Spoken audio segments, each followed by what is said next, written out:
for the past 41 years now. An annual celebration has been going on during the third weekend in August in Elwood, Indiana.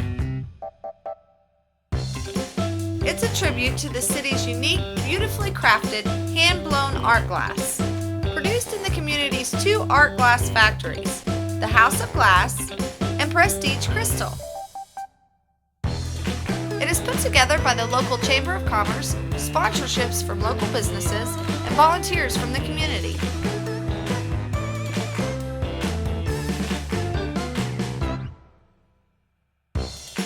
The Glass Festival has become the pride of the community and is one of the leading festivals in central Indiana.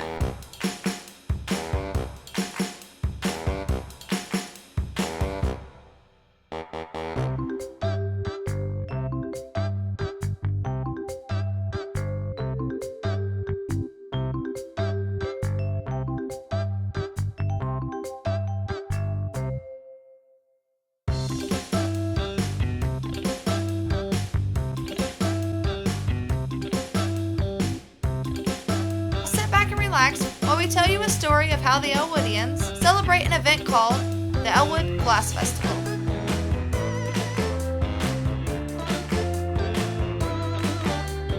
To give you a better idea of how the Glass Festival got started, we'll begin with the tours.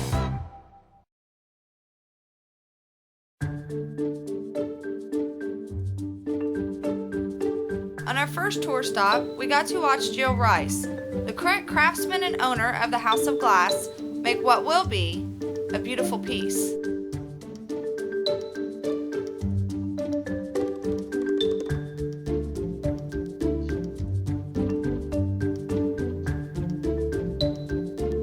We're just going to show you the 2-minute version for time's sake, but this process is repeated multiple times to reach the end result.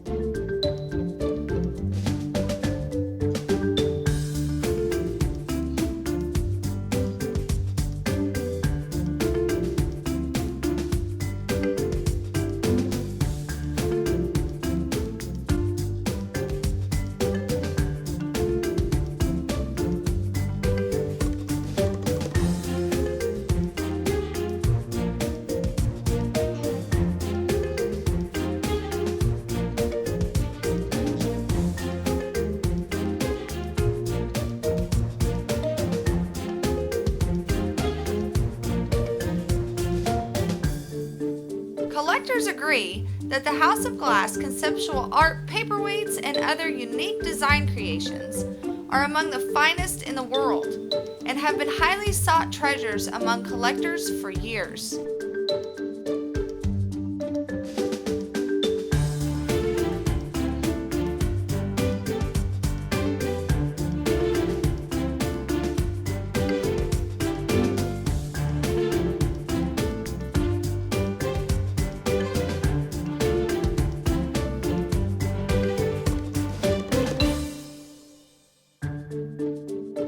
My grandfather, John Sinclair, started Sinclair Glass in 1938. He died in 1958. My Uncle Joe took over the operation until he passed in 1987. Uncle Bob Sinclair started in this location in 1971 until he died in 1986.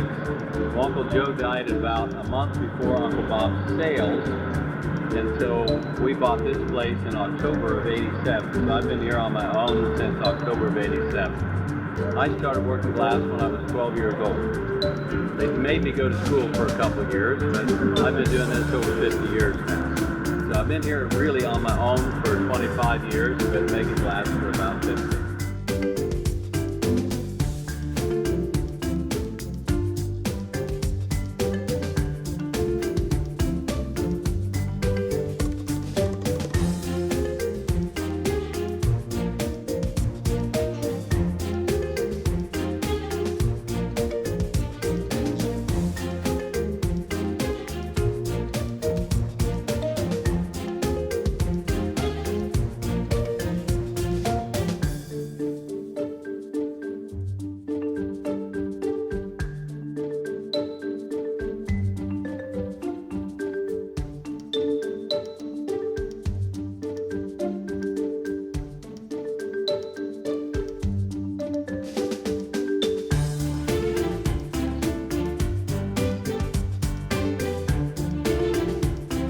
This beautiful vase actually took 20 minutes to make.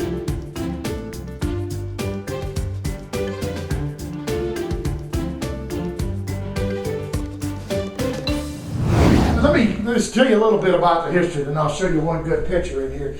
Okay, now let's come right on here, people. Come right on through here, right here, this little first little wall. I'm going to give you a little good history of this town. Everybody know how booming this was in the early 1850s all the way up to 90s. Well, this was a majorly booming town. It even grew up to a population of 20,000 people. Really hopping. Then it was really famous for their tin mill. You know, and that's why William McKinley came here and said a speech, because he had a tin mill law to make it even boomer, even more. And then they had the gas boom with all this gas. Well, it really got a lot of people in here. So Gus, his name was Gustav Kramer. Then he come over here from Germany, and he had a piece of land. He bought a piece of land, went right through here. This was his house right here. It was right across the street. This is his opera house. This was his hotel that sit right across over the street over here. This was one of his other businesses that was over here on the 19th of Fairground Road. He made most of his money and a lot of his money selling ice at his Kramer Pond that he had here. This is another business that he had over here, and then this is one of his businesses built the center hub for the World's Ferris wheel. And he did so well that he built a bigger one, and this one outgrew it, and he built a bigger one down the street, and this is it right here, right there. And this is the show that was here that from October 27th to 19th, the last show that was here. Then between 1902 and 1907, they let his son Francie mess around with it, and they called it the Kramer House, where he had dances and little fundraisers. And does any of you guys know how to name an old building?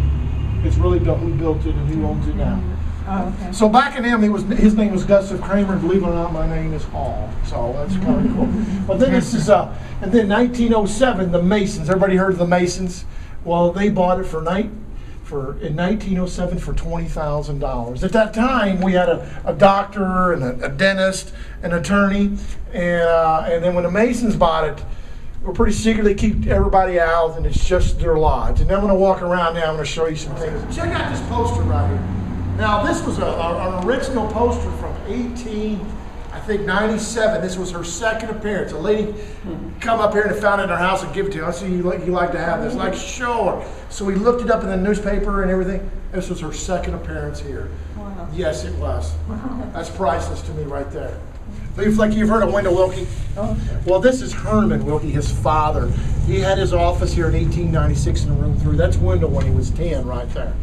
Come on in here. We're trying to rush it along through here.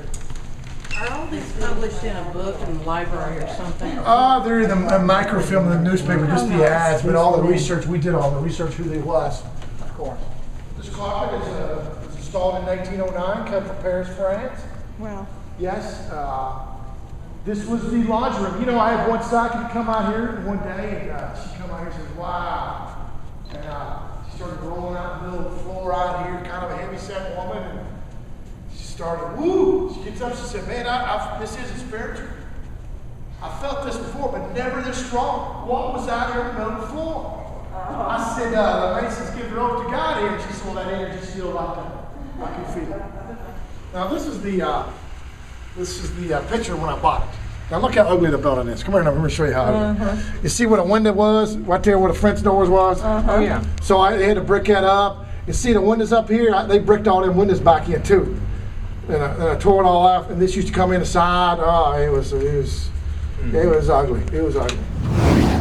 I'm here today with Jeff Ball at Prestige Glass. Jeff, can you tell us some history behind this place? No, been here about 22 years. Just having a good time making hot things from glass. So we make a lot of unusual things. What types of things do you make here? We make a lot of memorials. Our main business now is making things for funeral homes. Okay. We make glass urns, and I make keepsakes that have. Well, let me line it up for you. This has a lady's ashes in it as we speak. Wow. That is really neat. You make Yeah, them this for is her. animals too, don't you? Yes. Yeah. How old were you when you started making glass? 41. 41? Yeah. And how long has you said you've been in this location for 22 years? 22 years. Is the history behind this place, has it been from your family passed down, or you just started up this business? No, I'm insane. We're here with Linda at the Venus Chocolate Shop. Linda, can you tell me some of the history of this place? No. I'm the one that has to tell you the history. You're talking to the wrong one, Okay. right? Okay, what's your name, honey? Junie. Junie? The O'Harris, take one of my cars. Okay. I started here in 39 years ago. My family started in Anderson in the early 1920s. Oh, wow. What else you want to know? They came from Greece, both of them at different times. Started up a business. Been here ever since? Huh? Been here ever since? Been here ever since. Now, did I'm you- the last one.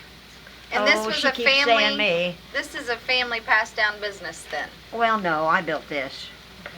But it's a family business, yeah. My mother and dad started it early in the 1920s. What are your hours of operation? We're open 6 days a week, closed on Sunday usually, except for something like this Sunday. And we're open like, 10 to 5? Supposed to be. We cheat sometimes in the summer. Well, that's okay. Is there any special deals that you guys got going on that you'd like someone to know about? Only that our candy is good. Only that We can't make all the candy, we just make the best.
If the hula hoop hits the ground, you're done.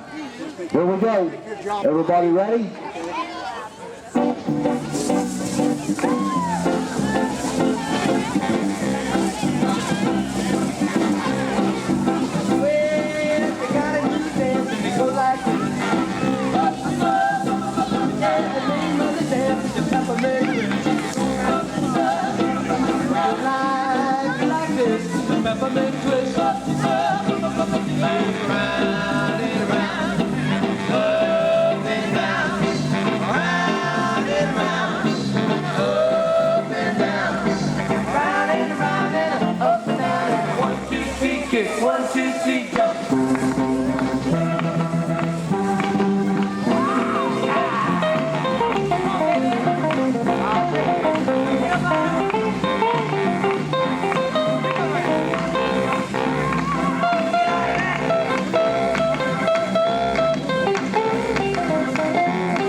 hate sin.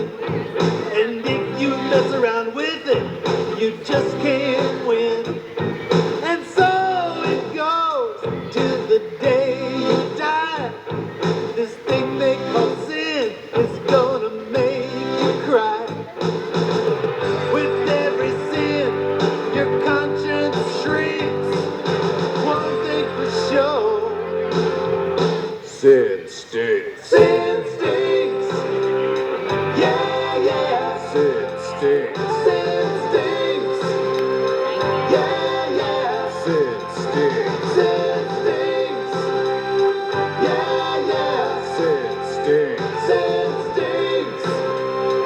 Yeah, yeah. Jesus Christ, He came and died because He loves you. Yes, He does, in spite of your pride. He'll cleanse your sin. He'll take you in. Then you will live in joy with Him. I don't care what the devil thinks. All I can say is sin stinks. Sin stinks. Yeah, yeah. Sin stinks. Sin stinks. Yeah, yeah. Sin stinks. Sin stinks. Yeah, yeah. Sin stinks. Sin stinks. Yeah, yeah.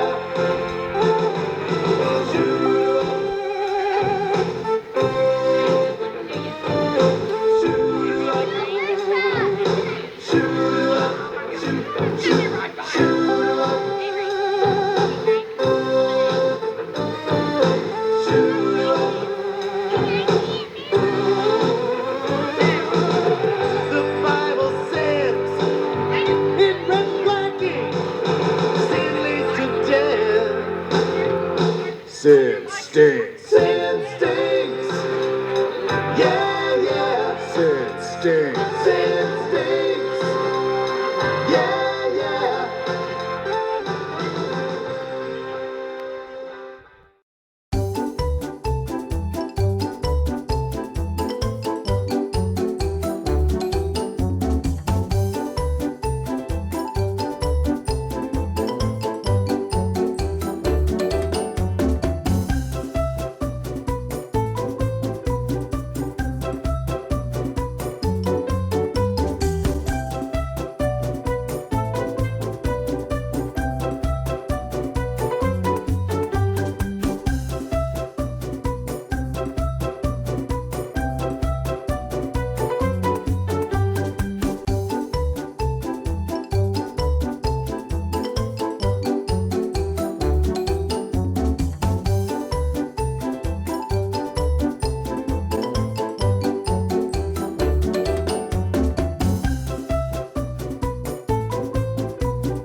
Another attraction at the Elwood Glass Festival is the Vintage Rollers Car Show.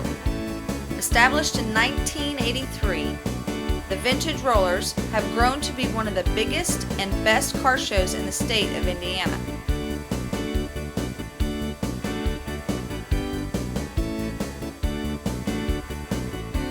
It all started when a few local guys had an idea to have a cruise-in here in Elwood, so they put it together. It worked so well that the following year, it was turned into the Elwood Glass Festival Rod Run, and they've been doing it every year since. In fact, 4 of the original members are still active in the club to this day.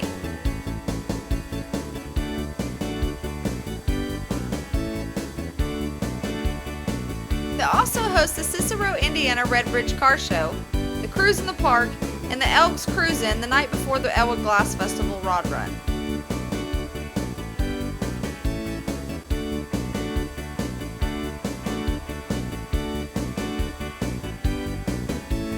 This year, the Vintage Rollers are celebrating their 30th year at the Elwood Glass Festival.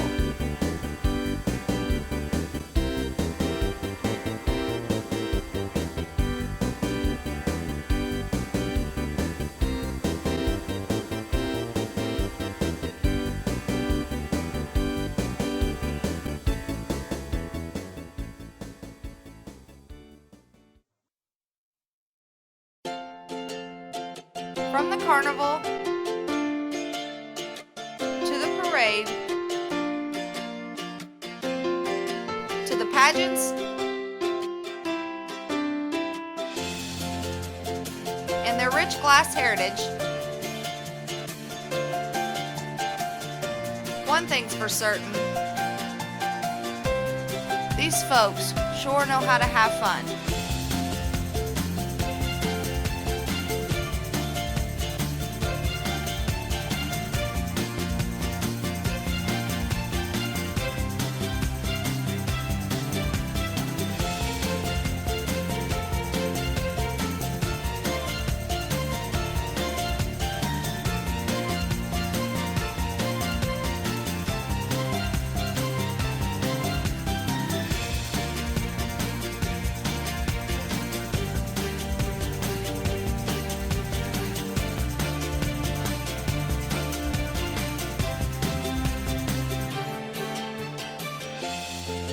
So, if you're around our area during the third weekend in August, stop out at the Glass Festival and have a look at all the unique things there are to see and do here. You'll find folks of all ages celebrating and having a good time at Callaway Park, right here in the heart of Hoosierland.